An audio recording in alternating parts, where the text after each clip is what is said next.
श्री स्वामी समर्थ. कुंभमेळा आणि नागा साधूचे रहस्य. नागा साधूंचं काय रहस्य आहे आजच्या व्हिडिओमध्ये पाहूया. ज्यावेळी आध्यात्मिकता सोबत रहस्य जोडलं जातं त्यावेळी काहीतरी अद्भुत असं घडत असतं आणि हीच अद्भुत दुनिया आहे नागा साधूंची. ज्या ज्यावेळी सनातन धर्मावर संकट येतात आणि सर्व अपेक्षा संपतात त्यावेळी धर्मरक्षणाचं अंतिम युद्ध लढणारा योद्धा म्हणजे नागा साधू. जिथं सनातन धर्मातील संत महतांची आध्यात्मिकतेची व्याख्या संपते तिथून सुरू होते नागा साधूंची आध्यात्मिकता.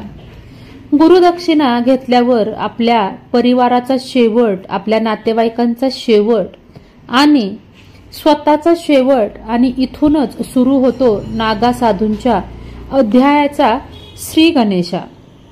होय, जिवंतपणीच स्वतःचं पिंडदान आणि त्यासोबत मागच्या 14 पिढ्यांचं पिंडदान करून दुनियेतील मागचा पुढचा सगळा हिशोब चुकता केला जातो आणि मग इथूनच सुरू होतो नागा साधूंचा प्रवास.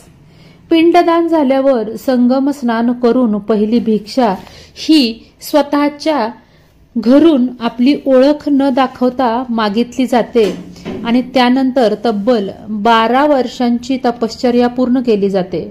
यामध्ये आध्यात्मिकतेसोबत कलरी विद्या अर्थात शस्त्रविद्या सुद्धा येते. त्यानंतर नागा ही पदवी गुरूंकडून दिली जाते. त्यानंतर ध्येय आणि उद्दिष्ट एकच, ते म्हणजे धर्मरक्षण. नागा साधूंमध्ये 2 प्रकार येतात. एक म्हणजे दिगंबर नागा साधू आणि दुसरा म्हणजे श्री दिगंबर नागा साधू. आदिगुरु शंकराचार्यांनी सनातन धर्माच्या रक्षणाचा भव्य दृष्टिकोन डोळ्यासमोर ठेवून 4 मठांची स्थापना केली.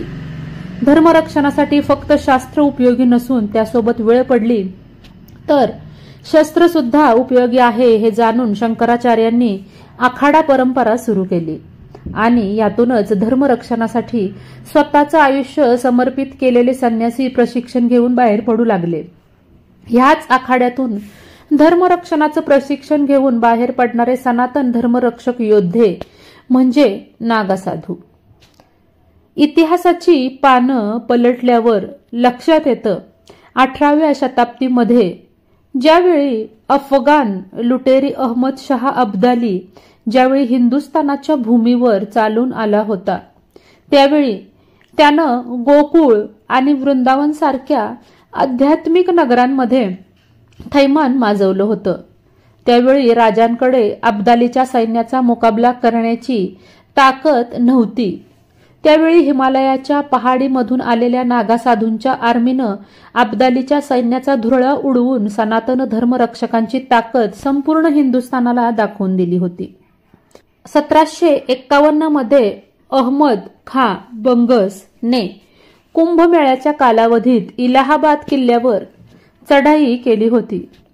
त्यावेळी नागा साधू प्रयागराज मध्ये स्नान करत होते. त्यांनी आधी सर्व धार्मिक संस्कार उरकून हातामध्ये शस्त्र धारण केलं आणि त्यावेळी बंगसच्या सेनेला करारी धूळ चारून पळवून लावलं होतं.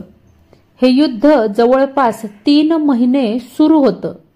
नागा या शब्दाचा पर्यायी अर्थ होतो निर्वस्त्र, तर गुजरातमधील पहाडी भागात नागा या शब्दाचा अर्थ योद्धा असा होतो. प्रत्येक निर्वस्त्र साधू नागा नसतो आणि प्रत्येक नागा साधू हा निर्वस्त्र नसतो. दिगंबर आखाड्याचे साधू लंगोट धारण करतात तर श्री दिगंबर आखाड्याचे साधू हे निर्वस्त्र असतात. तसेच ज्या नागा साधूंनी स्वतःच्या हाताने स्वतःचं पिंडदान केलेलं असतं त्या नागा साधूंच्या मृत्यूनंतर त्यांच्या शरीराचं काय केलं जातं हे सुद्धा एक मोठं रहस्य आहे. नागा साधूवर कुठलेही अंत्यसंस्कार केले जात नाहीत किंवा त्यांच्या चितेला अग्नी सुद्धा दिला जात नाही.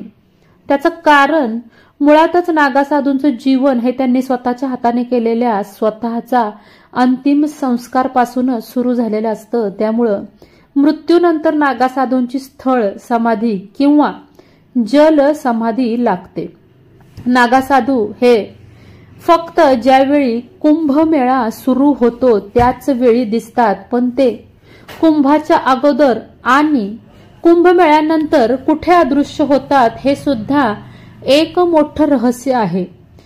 कुंभ काळाला शास्त्रीय आणि आध्यात्मिक दृष्टिकोनातून सर्वश्रेष्ठ काळ मानला जातं. यावेळी ग्रहांची स्थिती सर्वोत्तम असते आणि याच वेळी हिमालयाच्या जंगलातून आणि गुफांमधून नागा साधू स्नान करण्यासाठी कुंभावर दाखल होतात.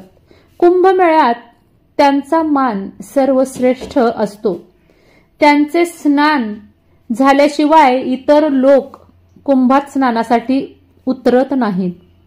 कुंभ स्नान झाल्यावर नागासाधू पवित्र भभूत संपूर्ण शरीरावर लावून काही जण एकांतवासात जंगलात निघून जातात, तर काही जण हिमालयाच्या पहाडीमध्ये, तर काही जण गुफांमध्ये आणि आपल्या आखाडातील आश्रमांमध्ये निघून जातात.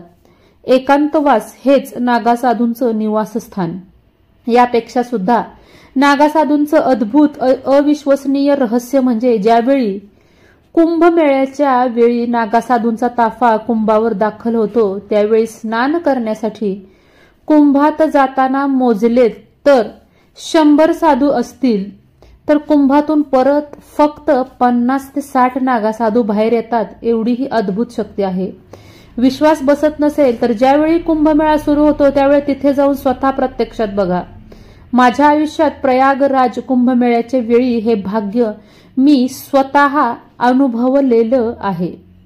तसेच हिमालयामधील जंगल, पहाड आणि गुफांमध्ये परतल्यावर त्यांचा आहार म्हणजे फक्त कंदमुळं आणि फळं.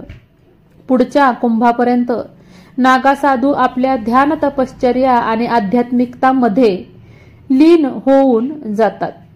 त्यांच्या आध्यात्मिकतेची ताकद एवढी जबरदस्त असते की हिमालयातील -मध्ये असलेलं तापमान सुद्धा त्यांच्या समोर हार मानतं. मुळातच जमीन हेच अंथरूण आणि आकाश ही चादर आणि अंगावर लावलेली भभूती हेच शरीराचं कवच. आजच्या युगात जरी नागा साधूंना धर्मरक्षणासाठी युद्ध करावं लागत नसलं तरी ज्यावेळी ते कुंभावर स्नानासाठी दाखल होतात त्यावेळी ते अनेक युद्धकलेची प्रात्यक्षिक सादर करतात. जसे की वाघ म्हातारा झाला तरी शिकार करायला विसरत नाही, तसेच नागा साधूंना जरी आता युद्ध करावं लागत नसलं तरी ते युद्ध कला विसरलेले नाहीत. म्हणूनच ज्यावेळी कुंभमेळा सुरू होतो त्यावेळी करोडो हिंदू बांधव नागासाधूंच्या चरणांची धूळ आपल्या मस्तकी लावतात. हे भाग्य फक्त कुंभमेळ्यातच मिळतं. नागासाधू मागत तर काहीच नाहीत, पण देतात ते मात्र सनातन वैदिक हिंदू धर्मरक्षणाचे वचन.